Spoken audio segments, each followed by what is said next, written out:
Musa dan Nabi Harun meninggal pada saat kaum Bani Israel dihukum oleh Allah Subhanahu wa taala di padang teh itu. 40 tahun akhirnya orang-orang tua yang hidup pada masa Nabi Musa sudah meninggal semua. Anak-anak kecil yang hidup pada masa di padang teh itu kemudian tumbuh besar mereka. Jadilah anak muda. Anak muda yang anak-anak yang lahir yang kecil di padang teh pada saat hukuman itu. Yang tua-tua sudah mati semua. Bergantilah generasi. Ketika berganti generasi ini, disinilah kemudian mereka melanjutkan masuk ke negeri Palestina di situ. Siapa yang memimpin mereka? Yaitu Yusha bin Nun. Yusha bin Nun yang memimpin mereka masuk ke Palestina. Bagaimana mereka masuk ke Palestina? Nah, inilah awal mula mereka masuk ke Palestina. Setelah Nabi Musa wafat, setelah 40 tahun wafat Nabi Musa alaihissalam bersama dengan Nabi Harun, Yusha bin Nun menjadi panglima mereka yang kecil di padang teh dan tumbuh besar menjadi seorang laki-laki. Mereka masuk. Nah, ini betul-betul beringas Bani Israel masuk ke Palestina di awal itu. Betul-betul dikatakan oleh para sejarawan adalah orang-orang kelaparan yang haus darah, yang tidak mengenal peradaban sama sekali. Ai tinggal di padang Sahara yang tandus. Keluar dari situ setelah 40 tahun menuju ke negeri Palestina. Betul-betul di bumi darahkan negeri Palestina yang dihuni oleh Kan'aniyun. Kan'aniyun adalah orang musyrikin pada saat itu, yang mereka tidak kenal Tuhan, tidak kenal Allah, ya. Tapi betul-betul di bumi hanguskan, kemudian dihabisi semuanya. Dalam sejarah itu betul-betul sangat berdarah sekali. Nah, dari sini kemudian Bani Israel berkuasa di Palestina sampai mereka membuat kerajaan. Maka kita tahu dalam kisah akhir daripada surat Ali Imran, cerita tentang masalah Talut dan Jalut. Nah, Talut ini yang bersama dengan ketika Palestina di awal mula dikuasai oleh Bani Israel, lahirlah Talut.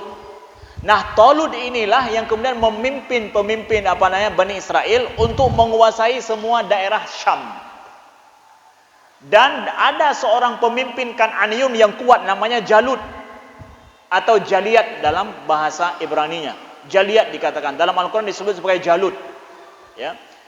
Lalu kemudian Talut ini diilhamkan oleh Allah bagaimana menaklukkan Jalut yang sangat kuat dengan kekuasaannya di negeri Syam pada saat itu.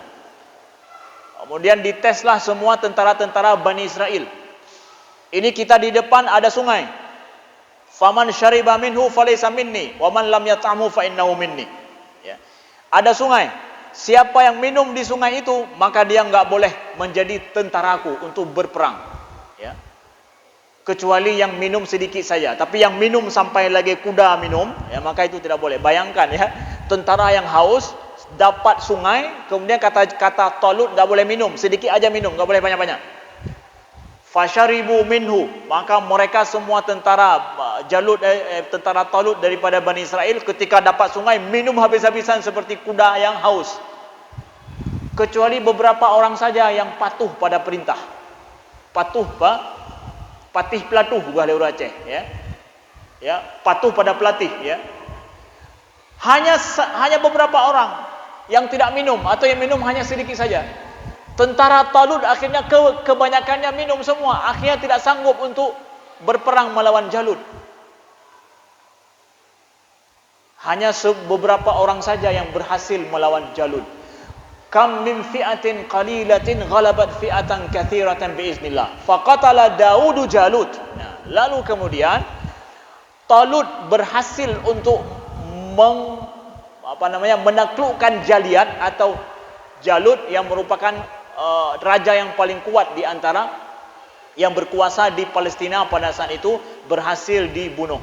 Berkuasalah akhirnya Bani Israel secara umum di Palestina pada saat itu. Siapa yang membunuh Jalut? Yang membunuh Jalut adalah Daud, kata Allah dalam Al-Quran.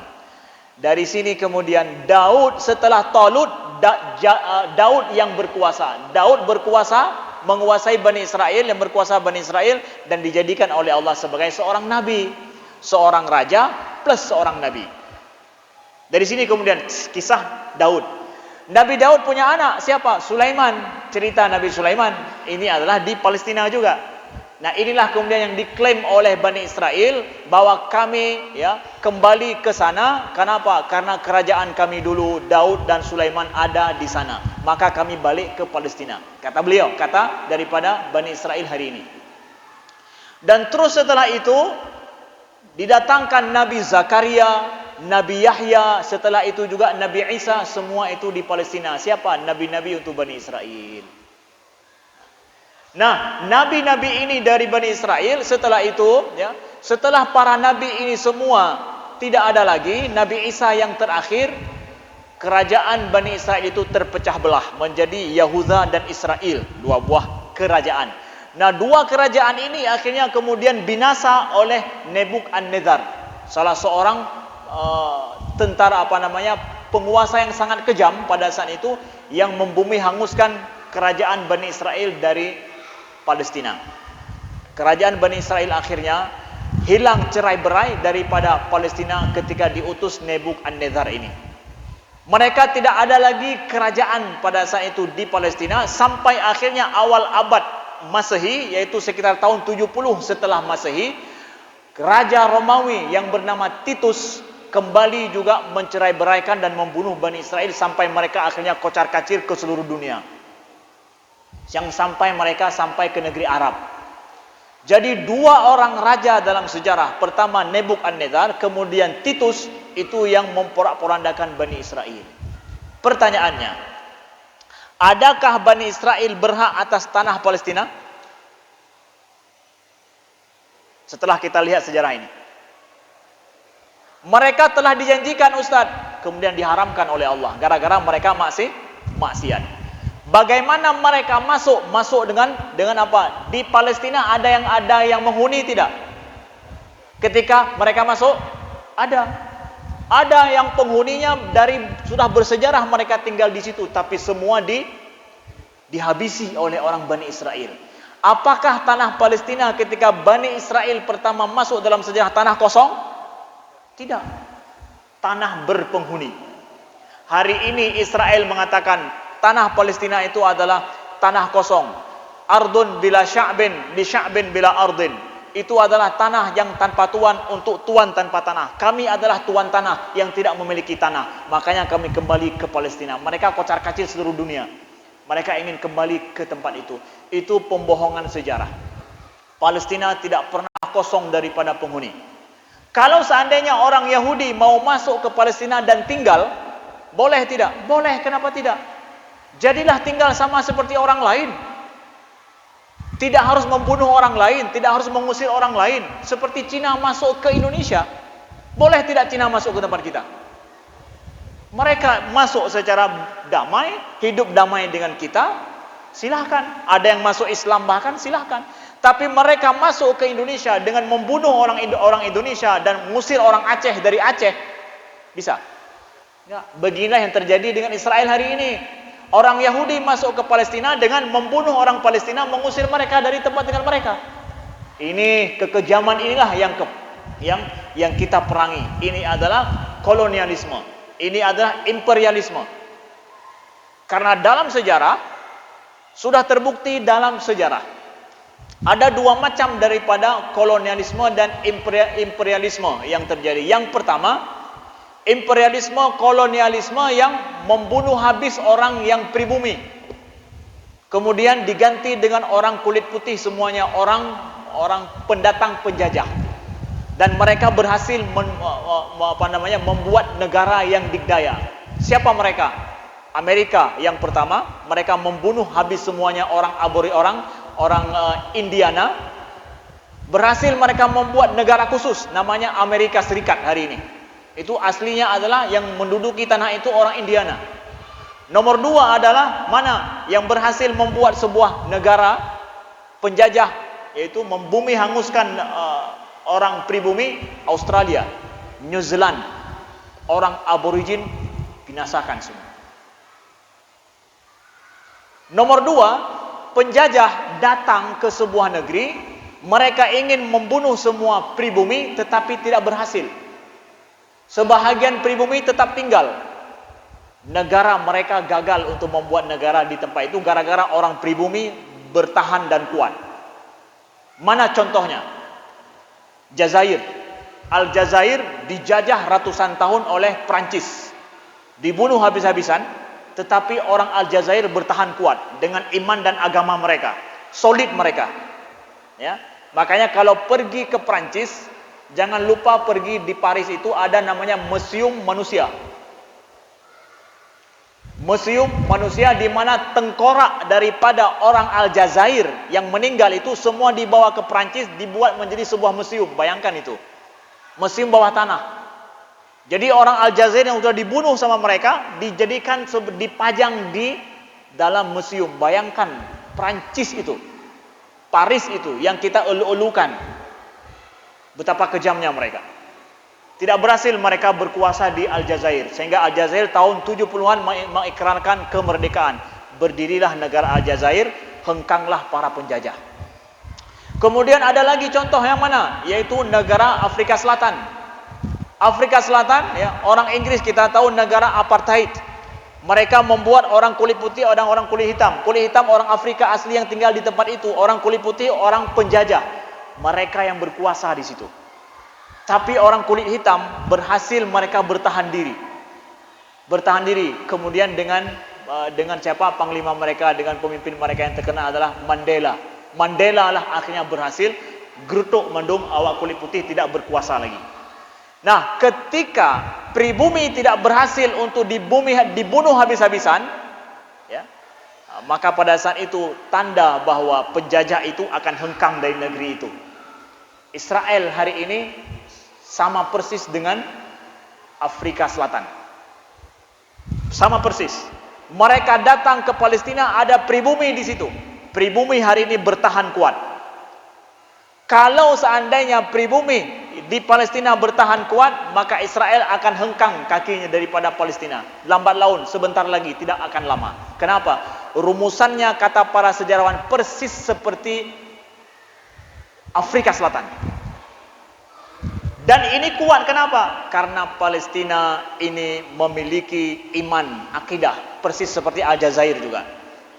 Maka orang Palestina dengan iman mereka, dengan akidah mereka, mereka kuat di sana. Orang Israel yang tinggal di sana mereka punya dua paspor. Ada yang dari Rusia, ada yang dari Ukraina, ada yang dari Brazil, ada yang dari Argentina, ada yang dari Eropa. Semua mereka punya paspor negeri mereka masing-masing. Tinggal ke Israel mereka hanya untuk mencari pendapatan yang lebih nyaman. Kalau mereka tidak nyaman di negeri itu, maka mereka akan balik pulang ke negeri mereka sendiri. Dalam hanya 1 tahun, negeri Israel boleh jadi bersih daripada orang Israel. Karena apa? Mereka tidak ada kedamaian, kenyamanan yang pasti di negeri mereka. Makanya mereka di Israel itu, semua pemukim Israel itu diberikan senjata semuanya. Siapa memberikan? Negeri mereka, Israel. Negara Israel mempersenjatai para pemukim semuanya. Apa makna mempersenjatai para mukim itu? Tanda mereka tidak aman, setiap saat boleh jadi diganggu oleh tetangga. Dan ini yang terjadi hari ini. Dengan terjadinya beberapa hari lalu, semangat orang Palestina naik semuanya untuk mengganggu orang Yahudi supaya mereka tidak merasa aman. Dan dengan misil yang ditembakkan dari Gaza itu sampai ke airport Ben Gurion. Airport Ben Gurion itu adalah airport seperti airport Soekarno-Hatta. Itu tertutup airport Soekarno-Hatta. Bayangkan apa arti airport harus ditutup. Airport terbesar sebuah negeri. Tanda negeri itu tidak aman lagi. Itu sinyal paling besar yang paling baru, yang ini menyedihkan orang Palestina mulai semangat. Saatnya orang Israel semuanya ketakutan hari ini. Kalau tidak, gencatan senjata tidak akan terjadi. Karena mereka takutlah maka terjadi gencatan senjata. Maka saudaraku yang dimuliakan Allah, jangan merasa pesimis. Kalau Israel ini akan hengkang dalam 1-2 hari selesai urusan mereka. Mereka tidak mengakar di negeri mereka. Tidak mengakar di negeri Palestina. Tidak. Hanya orang Palestina yang mengakar di sana. Mereka tidak punya paspor. Hanya paspor Palestina yang mereka miliki. Hana lain. Tapi mereka ini gertuk 3 tahun. Puya kena gede, kai berangkat. Ini saja yang kita harus pesimis, tidak boleh pesimis, tapi optimis, insyaAllah rakyat Palestina akan menang. Maka dengan dukungan kita seluruh dunia terhadap rakyat Palestina, dan hari ini adalah kebencian rakyat dunia terhadap Israel sebagai penjajah di negeri Palestina sudah mulai bangkit muncul. Ini yang kita inginkan. Insya Allah tidak akan lama kita akan lihat Israel itu terbirit-birit, mereka akan lari dari negeri Palestina. Insya Allah kita akan pergi berumrah ke Mekah, transit kita di Aqsa. Di Mekah 10 hari, di Aqsa 10 hari, aman, tidak ada masalah apa-apa. Maka Nabi katakan 3 masjid yang selalu kita kunjungi, Masjidil Haram, Masjidil Aqsa Masjidil Haram, Masjid Nabawi dan Masjidil Aqsa. Hari ini kalau bukan Covid kita boleh pergi ke 2 masjid ini kapan saja. Cuma satu yang tidak bisa kita pergi, siapa? Aqsa. Menunjukkan bahwa semua kita berkewajiban terhadap Aqsa. Kenapa? Saya belum bisa kunjungi Aqsa seperti saya kunjungi negeri Masjidil Haram. Nabi menyuruh saya untuk setiap saat kunjungi Masjid Haram, Masjid Nabawi dan Masjid Aqsa. Yang itu belum saya kunjungi. Kewajiban saya untuk melepaskan negara Masjid Aqsa daripada genggaman Israel itu. Itu kewajiban semua umat Islam. Itu mungkin daripada saya. Terima kasih atas segala perhatian.